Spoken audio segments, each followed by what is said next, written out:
Assalamualaikum warahmatullahi wabarakatuh. Salam, salve, salam sejahtera dan salam Pancasila. Perkenalkan, nama lengkap saya Maria Florentina Uskono dengan NIM 2101070015. Di sini saya membuat video ini dengan tujuan untuk memenuhi tugas UAS pada mata kuliah kriminologi. Di video kali ini saya akan membahas tentang masalah-masalah yang ada di MPP.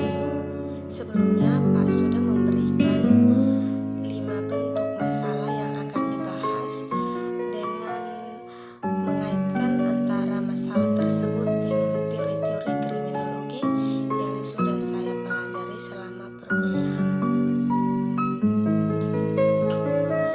Dari 5 masalah tersebut, kami hanya diperbolehkan untuk memilih salah satu masalah yang akan dibahas di video ini. Nah, video yang masalah yang saya ambil itu adalah kasus pemukulan guru di Bima. Adalah kasus pemukulan guru di Bima. Video ini yang sudah saya katakan baik dari sebelumnya yang saya sudah katakan bahwa video ini saya buat untuk memenuhi tugas mata kuliah kriminologi. Nah, sebelum masuk pada penjelasannya, saya akan menjelaskan sedikit tentang kronologi terjadinya kasus tersebut, yaitu kasus pemukulan guru di sekolah.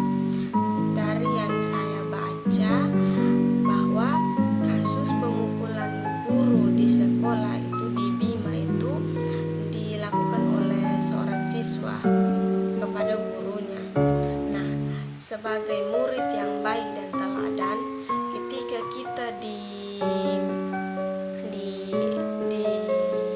ditegur dalam hal apapun, kita harus terima, karena itu menurut orang lain atau gurunya itu hal itu tidak baik bagi kita, bagi kehidupan kita selanjutnya. Nah, mungkin guru atau orang lain itu melihat bahwa hal yang kita lakukan itu sudah salah, sehingga mereka menegur kita. Guru merasa bahwa hal yang kita lakukan itu sudah jauh dari kata baik, maka kita sebagai siswa itu harus menerima teguran yang dilakukan oleh siapapun itu untuk kebaikan kita di masa yang akan datang. Bukannya kita menolak atau bukannya kita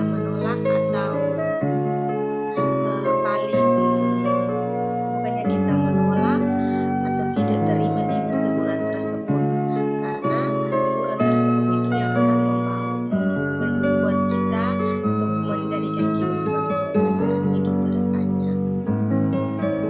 Dari yang kasus yang saya ambil itu, yaitu pemukulan guru di Bima itu dilakukan oleh seorang siswa yang memukul gurunya itu karena tidak menerima ditegur merokok di dalam kelasnya. Menurut saya, kasus yang dilakukan oleh kasus ini, guru yang menegur siswa itu, menurut saya itu sudah sangat bagus, karena sebagai seorang guru itu tidak boleh membiarkan siswanya merokok di sekolah, karena hal itu tidak diizinkan oleh sekolah manapun yang membiarkan siswanya itu merokok di sekolah. Guru itu seharusnya menegur siswa yang melakukan hal-hal seperti itu, karena menurut saya itu sangat tidak bagus. Dan sebagai siswa,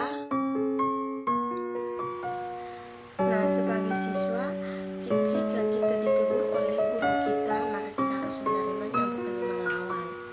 Dari kasus tersebut, kronologi yang saya baca itu berawal dari seorang siswa yang berinisial HM dengan umur 16 tahun itu yang memukul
mengejar murid tersebut dan mendapatkannya, maka warga tersebut membawa murid tersebut untuk menghadap ke ruang baka. Dari kejadian tersebut itu hasilnya itu berakhir dengan damai. Sang guru memaafkan siswa tersebut karena sebelumnya juga orang tua dari siswa tersebut sudah meminta maaf. Tindakan yang dilakukan oleh guru itu sangat baik sekali, karena meskipun dia dipukul tetapi dia tetap menerima permintaan maaf dari siswa dan orang tuanya. Hal tersebut yang harus patut kita contoh, karena hal tersebut itu sangat baik. Tapi untuk merokok itu, namun hal seperti merokok itu yang tidak boleh kita tiru, karena hal itu tidak baik. Aksi dari guru itu sudah sangat bagus karena menegur siswanya yang merokok di dalam kelas, karena dalam peraturannya siswa itu tidak boleh merokok di dalam kelas, karena maupun di mana saja, karena belum cukup umur untuk merokok. Hal yang dilakukan oleh guru itu sangat baik sekali, dan sebagai siswa jika kita ditegur seperti itu, seharusnya kita meminta maaf dan tidak mengulangi hal yang sudah kita lakukan tersebut. Karena menurut pengamatan para guru itu, hal yang merokok di dalam kelas itu sangat-sangatlah tidak baik. Dari kasus tersebut, siswa itu sudah bersama orang tuanya meminta maaf kepada sang guru, dan sang guru sudah memberikan maaf sehingga berakhir dengan damai. Kasus ini mengajarkan kita bahwa meski pada saat kita membuat kesalahan dan kita ditegur oleh orang lain, itu kita harus menerima teguran tersebut sebagai pembelajaran kita ke depannya, karena orang lain tersebut melihat bahwa hal yang kita lakukan itu sangatlah tidak baik, sehingga mereka menegur kita untuk kebaikan kita ke depannya. Nah, dari kasus ini seperti yang sudah saya katakan di awal, bahwa dalam video ini saya akan menjelaskan keterkaitan antara kasus pemukulan guru di Bima dengan teori-teori kriminologi yang sudah saya pelajari pada perkuliahan sebelumnya. Maka dari itu kita akan masuk pada penjelasan terkait penjelasan tentang keterkaitan antara kasus ini dengan teori-teori kriminologi yang sudah saya pelajari. Terdapat beberapa teori kriminologi, tapi di sini saya akan pilih salah satu teori kriminologi yang saya kaitkan dengan kasus pemukulan guru di Bima ini. Jadi kasus yang saya ambil adalah kasus tentang siswa yang memukul guru di Bima karena tidak menerima teguran atas perilaku merokok di kelas. Jadi saya menganalisis kasus tersebut menggunakan teori kriminologi kontrol sosial. Dalam teori kontrol sosial, saya menganalisa dari berbagai perspektif,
pelaku tidak meresapi norma-norma dan aturan sekolah sehingga dia melakukan tindakan kekerasan.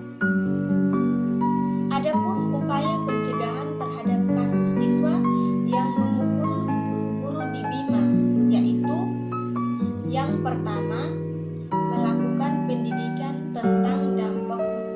Adapun upaya pencegahan terhadap kasus siswa yang memukul guru di Bima, yang pertama itu melakukan pendidikan tentang dampak negatif merokok. Sosialisasikan dampak buruk merokok melalui program edukasi agar siswa memahami risiko kesehatan dan konsekuensi perilaku merokok di sekolah. Yang kedua, program konseling. Sediakan layanan konseling di sekolah untuk membantu siswa mengelola stres dan konflik secara konstruktif sehingga mereka tidak melibatkan diri dalam tindakan agresif. Yang ketiga, peraturan sekolah yang jelas. Sekolah memiliki aturan yang jelas tentang perilaku merokok dan konsekuensinya. Pastikan siswa mengetahui aturan tersebut melalui penyuluhan dan pemberian informasi secara berkala. Yang keempat, pelibatan orang tua.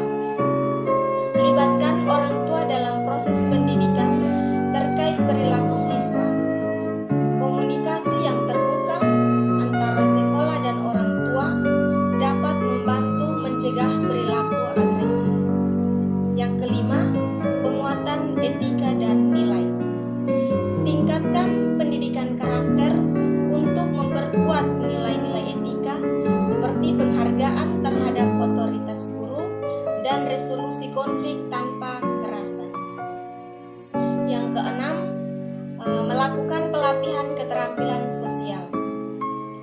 Berikan pelatihan keterampilan sosial kepada siswa agar mereka dapat mengatasi konflik dengan cara yang lebih baik.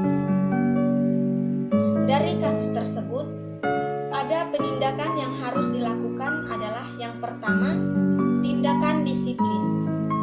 Terapkan tindakan disiplin sesuai peraturan sekolah terhadap siswa yang terlibat dalam tindakan kekerasan. Hal ini dapat mencakup sanksi seperti pembatasan kegiatan sekolah atau pembinaan. Yang kedua, adanya kerjasama dengan otoritas. Kolaborasi dengan pihak berwenang, termasuk pihak kepolisian, untuk menegakkan hukum dan memberikan